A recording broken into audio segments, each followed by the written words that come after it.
So good morning, everyone, and thank you so much for joining us on the last day of our Recovery Friendly Workplace Resource Training Week. It's been a great week. We've even had somebody connected to an actual resource during a call, and that is the best success that you could possibly have, I think. So we so appreciate our presenters today. My name is Karen Morton Clark. I am an advisor for the Governor's Recovery Friendly Workplace Initiative. And we also partner with our great partners in various parts of the state with Granite United Way. They administer the Recovery Friendly Workplace. And with that, let's just roll right into our training. Our first presenter is from Westbridge, and her name is Jennifer Villandry. She is the Director of Business Development and Outreach, and also an MSW and a licensed social worker. So Jen, I'm going to turn it right over to you. Thanks, Karen. Thanks, everyone, for joining today. And I'm excited to share information about Westbridge, especially because we recently added a new program that I think is going to be particularly helpful to a lot of folks in New Hampshire. So we are a family-founded private nonprofit, and we are located in Manchester, pretty picture.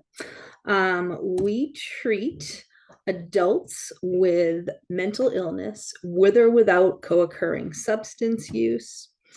And I'm not an expert at PowerPoint, so just bear with me. Adults with mental illness with or without substance use, ages 18 and up. We have treatment outcomes that are published in the International Journal of Mental Health and Addiction. This is the front view of our office on Chestnut Street. Our new program is our intensive outpatient program. We also have a residential treatment program. That was the outside. This is the inside. I'll tell you a little bit about who we serve. We have a very comprehensive staffing ratio in the residential program, so we're able to offer individualized treatment. And that's my contact information and the admissions team's contact information. I'm just going to stop my screen share. And Jen, will you be able to share those slides with me so I can share with the group? Yes. Thank you so much. Yeah, I'm happy to do that. So basically, like I was saying, we treat adults with mental illness with or without co-occurring substance use, ages 18 and up. The diagnoses that we specialize in treating include psychosis, thought disorders like schizophrenia, schizoaffective disorder, mood disorders such as bipolar 1 and 2, major depression, anxiety disorders, and PTSD. And just for a little bit of background story on us, we were founded by a family about 22 years ago on behalf of their son who has a co-occurring disorder. And when we were founded, he was actually homeless at the time. And fortunately, they located him and he became one of our first participants and continues to do well. So for about 20 years, we specifically treated men with co-occurring disorders. And about a year and a half ago, we expanded our focus to be mental health specific as well. So I think that's helped us serve more people. And kind of the way that we were founded is that our founders went to a NAMI meeting, National Alliance on Mental Illness, and they connected with Bob Drake, who is a MD, PhD researcher who was at Dartmouth at the time. And he has 600 published research studies, and they were looking for a program that worked because their son had been through multiple programs that weren't meeting our needs, his needs. So we have a strong emphasis on evidence-based practices. And as you saw in a slide that went by pretty quickly, our treatment outcomes are published in an international journal, treatment outcomes for men with mental illness and substance use. Our levels of care are our new intensive outpatient program for all genders. We also have as we as you saw, residential treatment program, and a community integration program where men live independently in the community with support from our team. And then we have an extension of services program where if somebody has graduated from one of our more intensive programs, they can get elements of our community integration program a la carte. I'm throwing out a lot of information. We have multiple levels of care, so people are welcome to contact me or our admissions team at any time when you have questions. But our intensive outpatient program, I'm really excited to share, just got in network this month with Magellan and Humana. And as of May 15th, we're going to be in network with Optum, and we're actively pursuing insurance agreements with all commercial and all large commercial insurers. We're not able to accept Medicaid or Medicaid care in any of our programs, unfortunately, but we're glad to be in network and kind of actively moving forward with that. So our IOP, as I said, is for all genders, and it's offered 3 hours a day, Monday, Wednesday, and Thursday. We offer individual, group, and family therapy, case management, psychiatric consultation as appropriate, and services are offered in person in our treatment hub in Manchester. And we also, for folks who are not able to access their insurance, we have introductory rates that are in place through June 30th because we want to serve as many people as possible. Also, in our residential program, one thing that I think is going to be particularly helpful to people from New Hampshire and throughout VACCN Region 1 is that we are able to serve veterans in our residential program. So that program has a 3 to 6 month average length of stay. And as long as the VA directly makes a referral, and the person's obviously appropriate for our program, then we can accept them. And we've treated a fair amount of veterans. I think we have veterans in our program right now. So that's pretty exciting because it's 12-bed residence, and our staffing ratio during the day is about 1 to 3 or 1 to 4. So very comprehensive, lots of individualized treatment, group and individual therapy.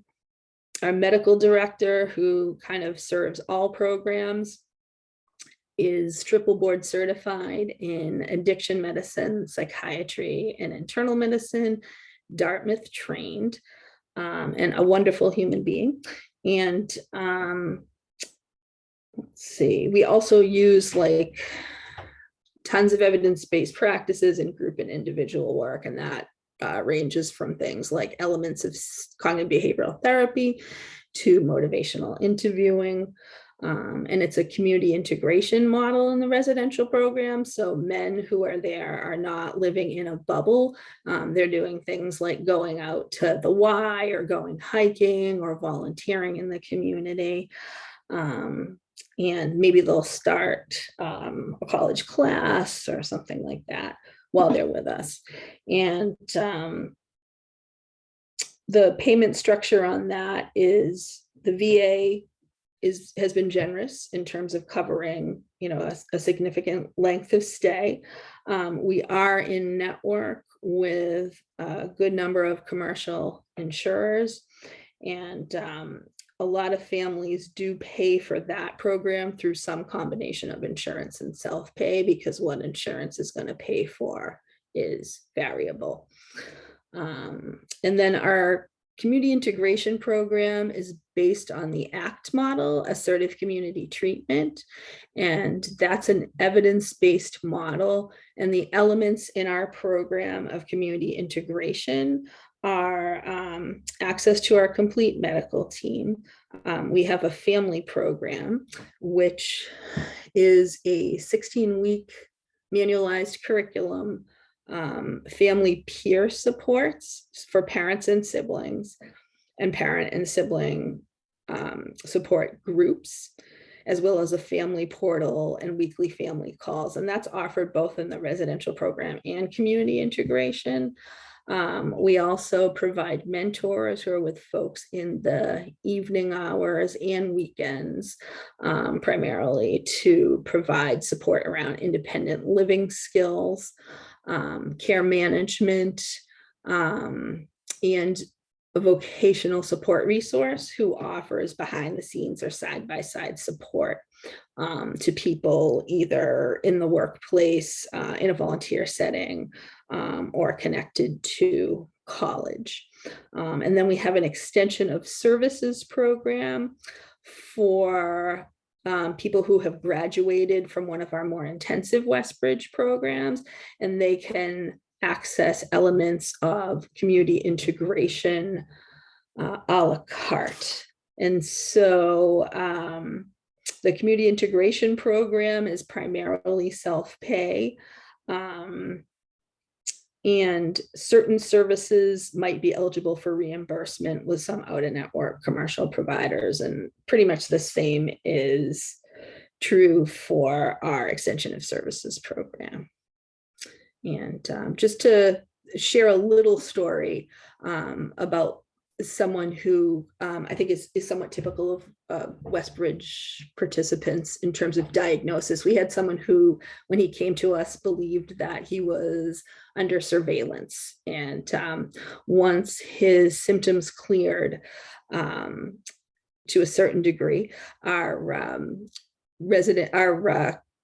vocational resource helped him find a job in the mall selling sunglasses. He was in college at the time. He completed college when he was with us and wound up with a full-time technology sales job and wins sales awards and continues to do well. And then we also had someone who needed side-by-side support rounding up shopping carts for his line of work. So we really serve folks across a range of kind of functional statuses, so to speak. So feel free to reach out to me at any time with questions. And if there's time for questions now, I'm happy to answer them. Thank you so much, Jen. I'm wondering first, if anyone does have any questions, you can just unmute and speak to them, or you can put them in chat. I'll just wait a second for that. And while we're waiting, actually, I have a couple of clarifying questions. Your residential program, is it just for men? Oh, thank you. Yeah. So all of our programs are just for men, except for our IOP, which serves all genders. Gotcha. Okay. And then you mentioned some introductory rates. I wonder if you could expand on that. I wasn't quite clear on what that is, or is that for individuals that may not have the insurances you accept, or? Yeah, basically. So our introductory rates are pretty similar to what you'd pay for a therapy session if you're paying cash for a therapy session. Gotcha. Okay. Yeah, and that's going to extend through June 30th. And we're doing that because we just want to help be as accessible as possible. And so do you have different timeframes where you do have introductory rates, you know, kind of ebbs and flows depending on? Actually, right now, the way we're doing it is that if somebody walks into the program today, they would get the introductory rate through June 30th. Or if they I see. into the program on June 30th, we would honor that rate if they're paying out of pocket until they completed their treatment. I think that's helpful to know for individuals that either have Medicaid or Medicare, because you mentioned you don't take either of those. So that's really good to know also. Correct. Yeah. In terms of your veterans, is that men only? Yes, because that's we have an agreement with the VA for the residential program only, and the residential program just serves men. So yes. Gotcha. Okay. Yeah. Great. All right. So those were my questions. As we continue, anyone's welcome to put a question in chat, and you know, I know all our presenters have welcomed those. So thank you so much, Jen. That was really helpful. I learned things I didn't know. So that was great. That's the goal. Thanks. And next up, we have Jeffrey Ferguson. He is the Recovery Housing Operations Manager for Willows, which is associated with Families in Transition. So Jeffrey, I'm going to turn it right over to you. Thank you, Karen. I appreciate it. Hi, everybody. I am Jeffrey. I am the Recovery Housing Operations Manager here at Families in Transition. I'm going to drop some information in the chat in case anyone's interested. I oversee two programs here at the Willows, and I will talk about those in a little bit, and I'll try not to talk about those too much as opposed to the rest of what we do, just because I'm passionate about them. I'll do my best. Yes, we are part of Families in Transition. We are kind of the substance use disorder facility here. We are called the Willows Treatment Center and Recovery Housing. It's in the old, I believe it's Hoyt Furniture Building at 293 Wilson Street here in Manchester.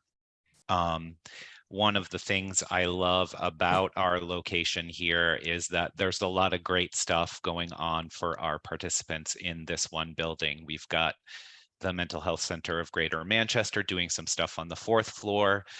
We at the Willows are located on the 2nd and 3rd floors. And then down on the 1st floor, we have the Community Recovery Center, Hope for New Hampshire, as well as CMC Integrated Care. So you know, we have a lot of folks coming into our programs and finding a primary care provider right in the same building, finding, you know, a zillion meetings a week right in the same building. So it's a pretty good spot to be in. Just to give kind of an overview of our services, we have an intensive outpatient program. That takes place, the bulk of the treatment stuff takes place on the 2nd floor, and transitional living is on the 3rd floor. I'll get into that. But IOP takes place in the mornings on Mondays, Wednesdays, and Fridays. We also have an outpatient program that's Tuesdays and Thursdays in the morning. Of course, you know, individualized assessments are provided here. Folks come for individualized case management, individualized counseling. You know, our treatment is evidence-based, it's individualized, it's strengths focused. You know, we're really aimed at reducing harm and kind of centering the participant in the treatment team and in decisions and in goal setting. You know, we're just trying to meet folks where they're at and try to move them where they want to be, right? The transitional living program is a 6-month program for women with at least 30 days of abstinence. It's kind of, I sort of conceptualize it as a housing piece, right? You're going to be fed, you're going to have your basic needs met, you're going to be sheltered, and inside of that, you're also going to have some treatment. So in the transitional living program, women come in, they are assessed and then placed in either intensive outpatient services or outpatient services. We determine their level of care. They do that, their treatment down on the 2nd floor, live on the 3rd floor in a beautiful space. There are 25 beds in that program. I love it. Again, I'm not going to rattle on too long about it, but it's a pretty unique program, I think. So again, that's a 6-month program. Then the other program I oversee are recovery housing apartments. That's for up to a year.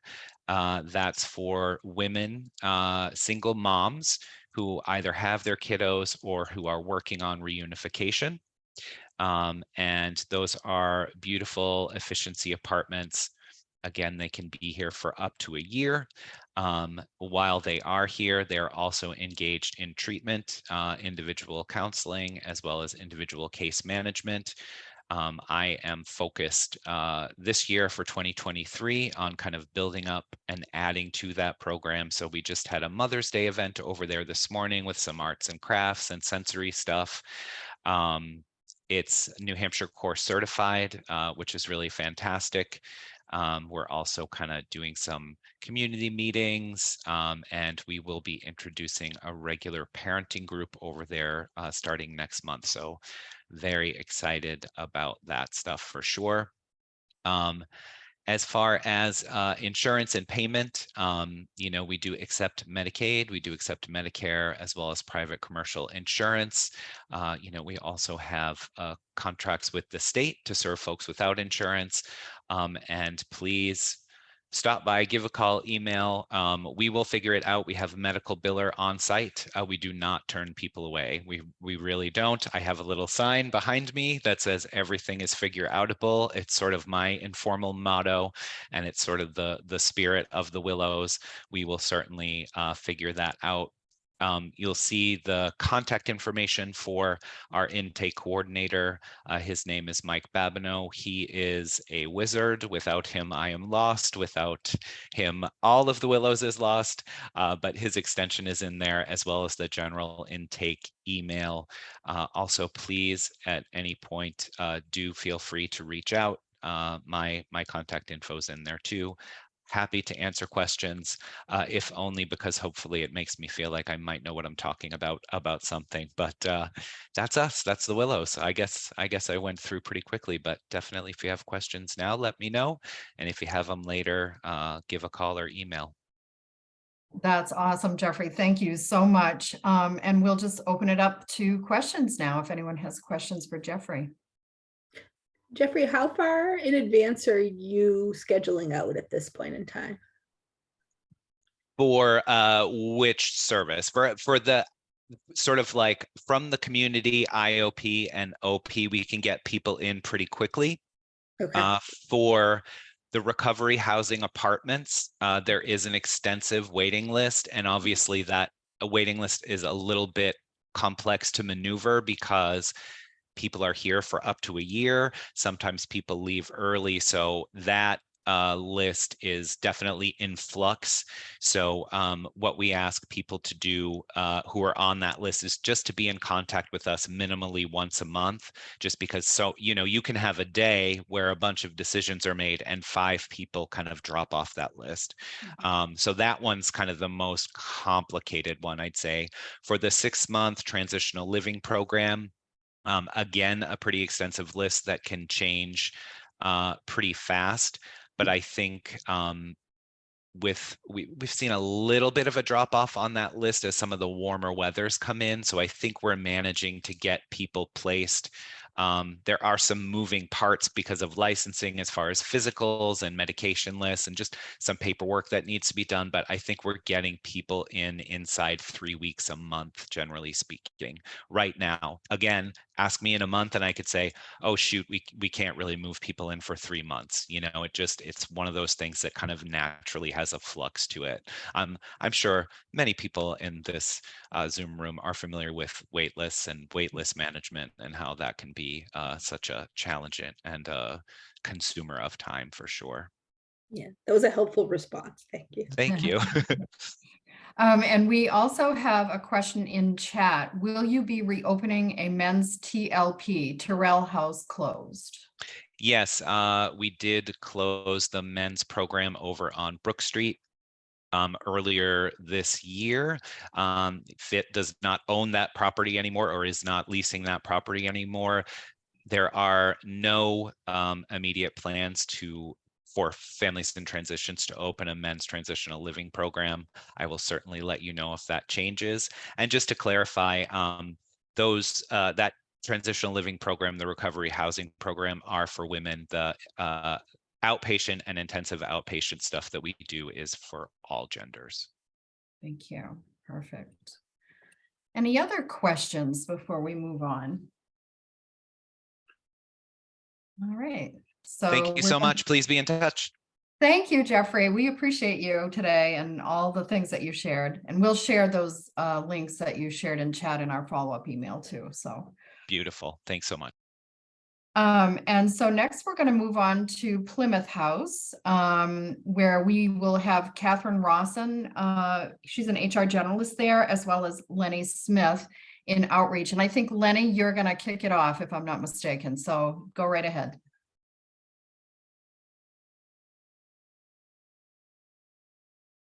Can you unmute Lenny? Yes, there we are. There we go. Sorry, my mousing problems here. And you'll have to forgive me. I've had laryngitis for a week, and so this is the best it's going to get. But Plymouth House, we are our niche, our specialty is abstinence-based recovery. We we have a full array of medical services and clinical services. But we have been, we were founded in 2002, and we were strictly a non-medical 12-step retreat for the first 18 years of our practice, I guess. And so we're very, very good at teaching people how to create needed behavioral change via the 12-step model, which is, by the way, for years I was in and out of, I'm in recovery myself. I got well there, and I've worked for them ever since. So 18 and a half years now. And I would go to,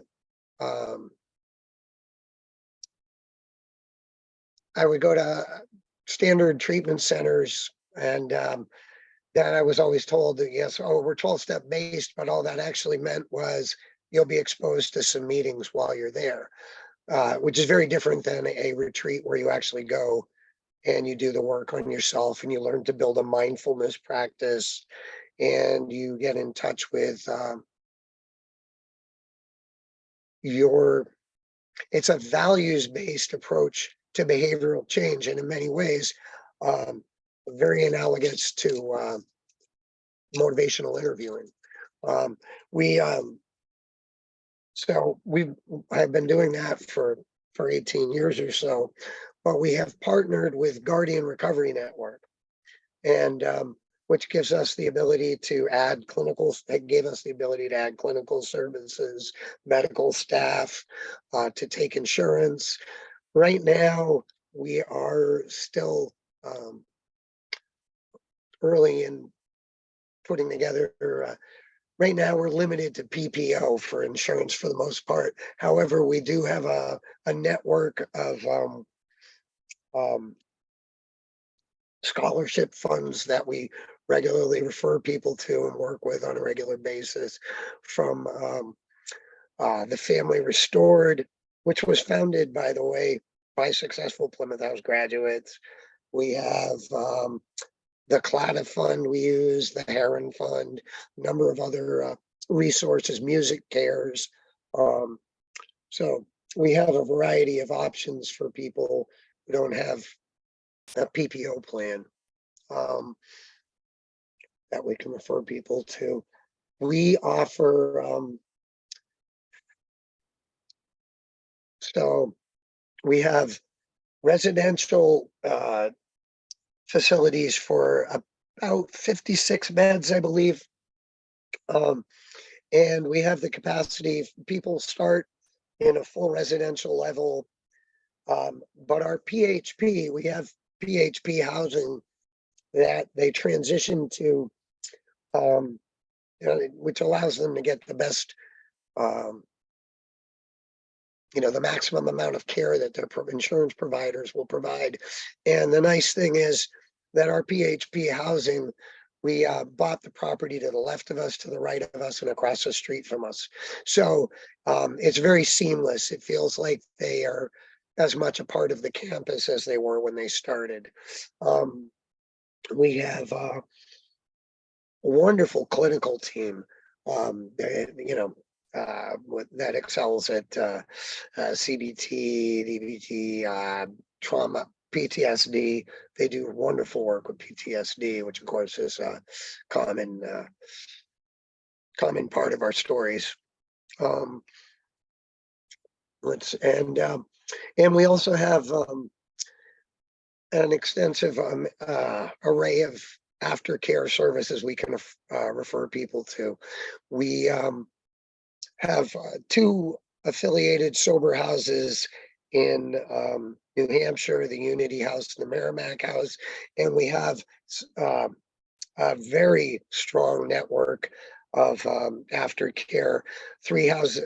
Actually 3 men's houses, 2 women's houses that we own and operate, an affiliated 3rd women's house, and as well as an extensive network beyond that in Portland, in over 2 hours away in Maine, where there's a very strong recovery community. It was actually, there's a great article in U.S. News and World Report about the kind of what makes Portland special as a recovery community. So we have a long reciprocal relationship with Portland. We also, as I said, we're part of the Guardian Recovery Network. So which has facilities, throughout the country, Denver, Tampa, Delray, or Boca, I guess, number of other sites. Pardon me, as I say, I've been sick all week, so I'm not at my best. But that includes the Pine Tree Recovery Center in Portland. So we have the capacity to start people in detox in Portland if they need detox. And then because we're all part of the same recovery network, transferring them from there to Plymouth House is seamless. It's just a change of level of care, if you will. And we provide transportation. So if somebody needs detox, they usually start in Portland. We'll drive them over to Plymouth. We'll drive them wherever they need to go after that.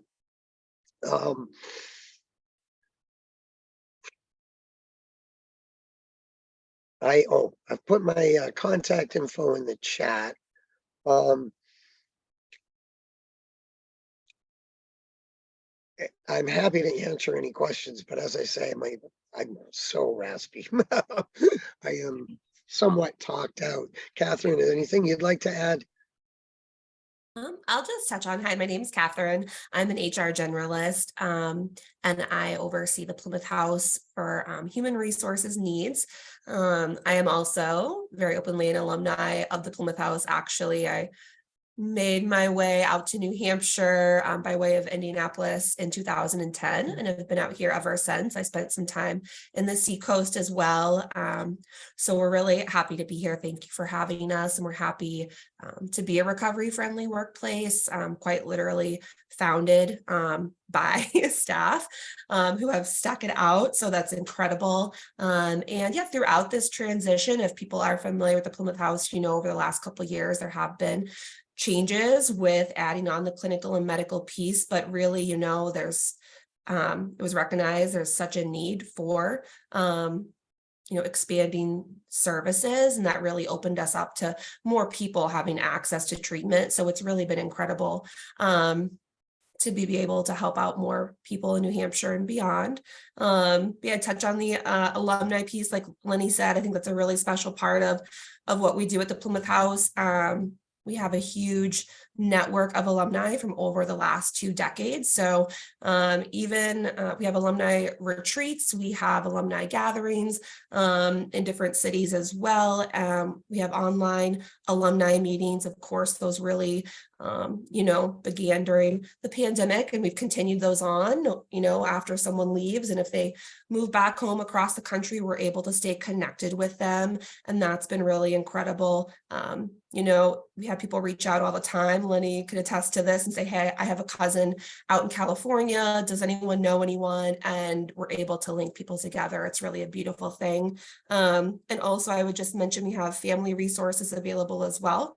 So we have family meetings, and those are really helpful. And Lenny helped my parents. My parents were helpful for Lenny, and learned a thing or two from him. So that's a really beautiful piece as well. We're able to offer those services to the family and support them throughout their loved one being in treatment at the Plymouth House. So as you can probably tell, we're up in Plymouth, New Hampshire, nestled in the White Mountains, a really beautiful campus.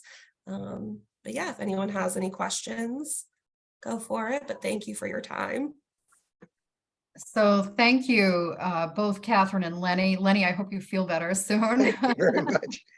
But I'll open it up to anyone that might have any questions. And just in case someone is thinking of one they may have, I have a question. I'm thrilled to hear about your family meetings. I think that's such an important component if somebody's in treatment to have that type of thing. But are they, can you expand a little bit more on it? And, you know, what are those meetings? I know I am familiar with one treatment center out of state that does a week-long training for family members, but tell me more about what you do there for families. So we operate both a weekly Zoom call for family members that can't travel to the campus, and I believe it's every other Saturday at the moment. COVID changed everything, of course, but we do an on-site meeting for family members as well. And I'm one of the facilitators of the family Zooms. My job is community and family outreach, among other things. And it's really one of the most gratifying parts of the work that we do, because it's so hard for them to tell how to be helpful, what's helpful and what's not, you know. I facilitated a family restored meeting for 4 years, and that was also one of the most rewarding things I've done. So we take that very seriously, and we tell people who come through, both them and their families, that you know, if they've come through it all, they should consider us a resource for life. And I get calls from people 6 years later, hey, this is happening in my kid's life. Is this a good thing, a bad thing? Is this something I should be worried about? And always happy to take those calls and, you know, and stay connected with the people we've helped. So Yes, I think that's great. And I love your connection to Family Restored. I'm familiar with them. We did an event in Elliott, Maine. oh September. yes, And they were featured there, and I got to learn more about them, and they're a very helpful resource, particularly in the state of Maine. And also your connection to Portland and the detox there. That's awesome. So thanks for sharing that. Great overview. Thank you. Any other questions before we move quickly on? All right, so I did get a message from Christina. She's expressing her apologies, but she has a child in the hospital and a bit of an emergency right now. So we wish her the best and we wish her well. I will ensure that we follow up with the website and contact information for HarborCare as well as Keystone. In fact, Cora, if you have that right now, you can go ahead and post that in chat. I believe that was in her signature line, and if not, I can go ahead and do that. So, if any of you have questions about Keystone Hall or HarborCare, please email me directly, Karen@recoveryfriendlyworkplace.com. I'm going to put my email in the chat.